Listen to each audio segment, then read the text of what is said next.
நெருக்கமான பாதை வரும் பொழுது அங்க பார்க்கிறோம், பலனற்று போகிறார்கள். ஆபத்து காலத்தில் நீ சோர்ந்து போவாய், ஆனால் உன் பலன் குறுகினது. நம் பலனை அடுத்த காரியம் எது நம்மை பலவீனப்படுத்துகிறது தெரியுமா? சோர்வுக்குள்ளாக்கி நம்மளை அழ அழ வைக்கிற காரியங்களை கொண்டு வந்து பிசாசு நம்மளை பலவீனப்படுத்துகிறான். ஹல்லேலூயா. ஆனா ஆண்டவர் என்ன சொல்லுகிறார்? பலவீனத்துல என்னுடைய பலம் பூரணமாய் விளங்கும். ஒருவேளை நீங்க கூட சொல்லலாம், இன்னைக்கு காலையில கூட நான் கண்ணீர் வடிச்சிட்டு வந்தேன், ராத்திரி எல்லாம் நான் அழுதேன், இந்த காரியம் எனக்கு நெருக்கமா இருக்கு.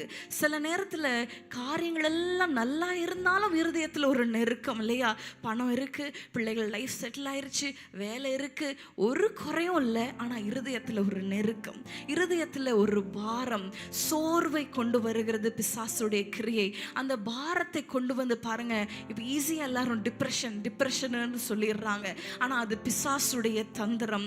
அது அந்த டிப்ரெஷன் கொண்டு வந்து அப்படியே படுக்க வைத்து பலனற்று போய் ஜெபிக்க விடாம, பைபிள் வாசிக்க விடாம, காரியங்கள் வீட்டு காரியங்களை கூட கவனிக்க விடாம, செய்ய வேண்டிய பொறுப்புகளை நிறைவேற்றாம, நம்மளை ஒரு தகப்பனாய் தாயாய் நம்ம செய்ய வேண்டிய பொறுப்புகளை கூட நிறைவேற்ற முடியாம செய்கிறது பிசாசுடைய தந்திரம். ஹல்லேலூயா. நம்ம அப்படியே படுத்திருப்பது ஆண்டவர் சித்தம் அல்ல. ஹல்லேலூயா.